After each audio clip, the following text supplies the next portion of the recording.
Over the years, the fractional reserve system and its integrated network of banks backed by a central bank has become the dominant money system of the world. At the same time, the fraction of gold backing the debt money has steadily shrunk to nothing.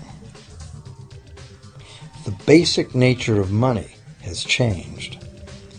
In the past, a paper dollar was actually a receipt that could be redeemed for a fixed weight of gold or silver.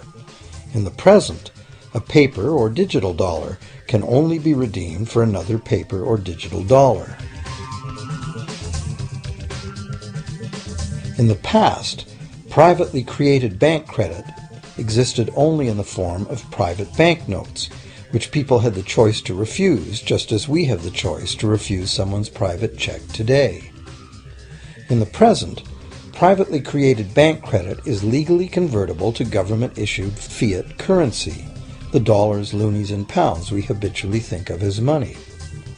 Fiat currency is money created by government fiat or decree, and legal tender laws declare that citizens must accept this fiat money as payment for debt, or else the courts will not enforce the obligation.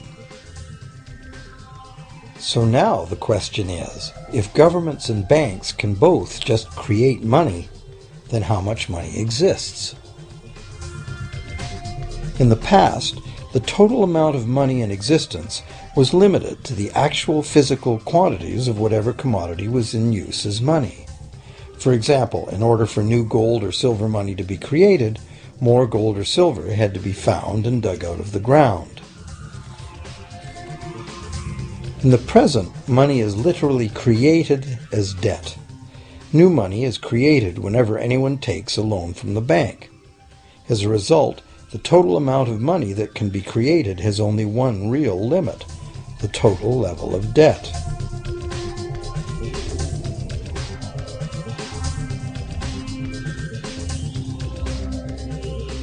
Governments place an additional statutory limit on the creation of new money by enforcing rules known as fractional reserve requirements.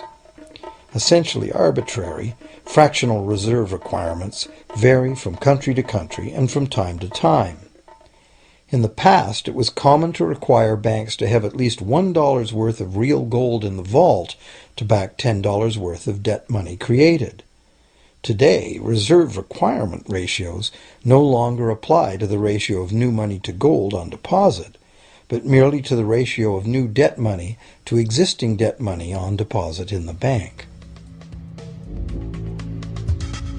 Today, a bank's reserves consist of two things: the amount of government-issued cash or equivalent that the bank has deposited with the central bank, plus the amount of already existing debt money the bank has on deposit. To illustrate this in a simple way, let's imagine that a new bank has just started up and has no depositors yet. However, the bank's investors have made a reserve deposit of $1,111.12 of existing cash money at the central bank. The required reserve ratio is 9-to-1. Step 1. The doors open and the new bank welcomes its first loan customer. He needs $10,000 to buy a car.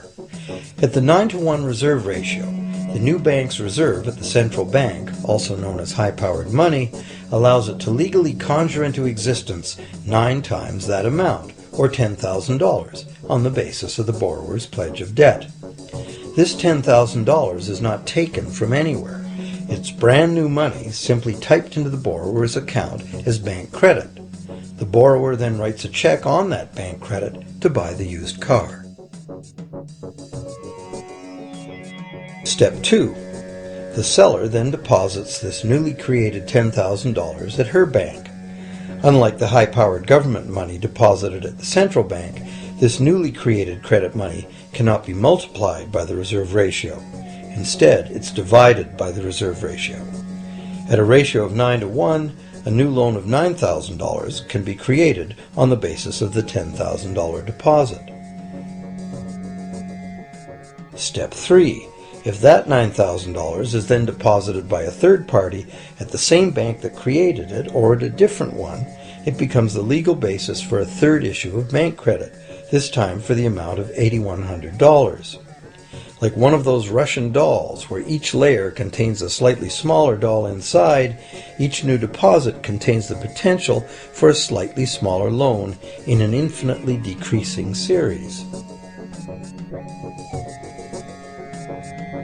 Now, if the loan money created is not deposited at the bank, the process stops.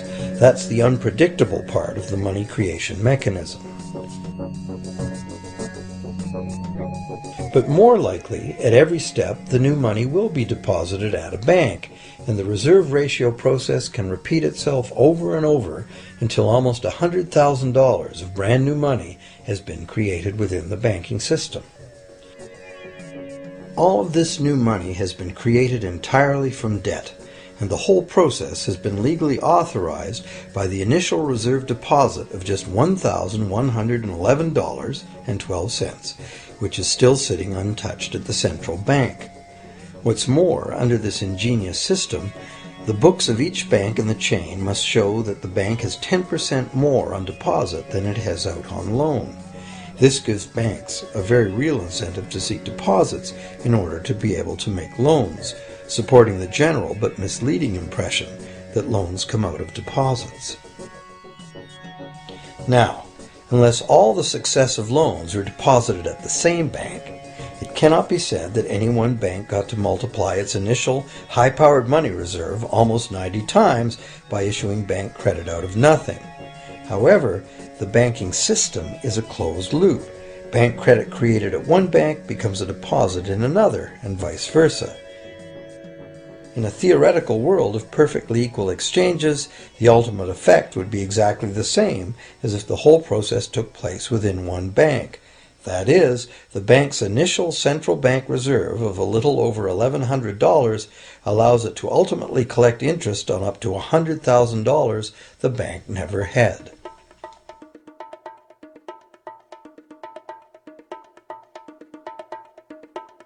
If that sounds ridiculous, try this. In recent decades, as a result of steady lobbying by the banks, the requirements to make a reserve deposit at the nation's central bank have all but disappeared in some countries, and actual reserve ratios can be much higher than 9-to-1. For some types of accounts, 20-to-1 and 30-to-1 ratios are common. And even more recently, by using loan fees to raise the required reserve from the borrower, banks have now found a way to circumvent reserve requirement limitations entirely. So, while the rules are complex, the common sense reality is actually quite simple. Banks can create as much money as we can borrow.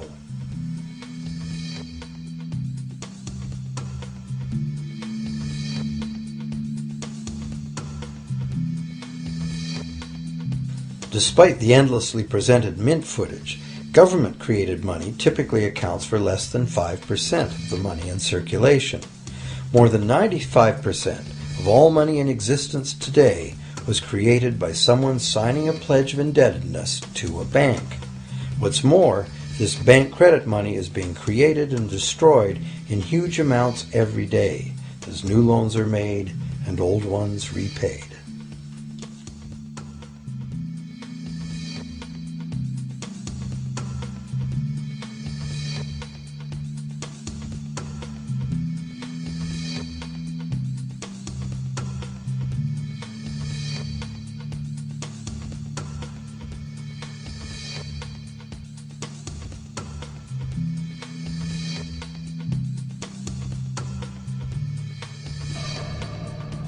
Banks can only practice this money system with the active cooperation of government.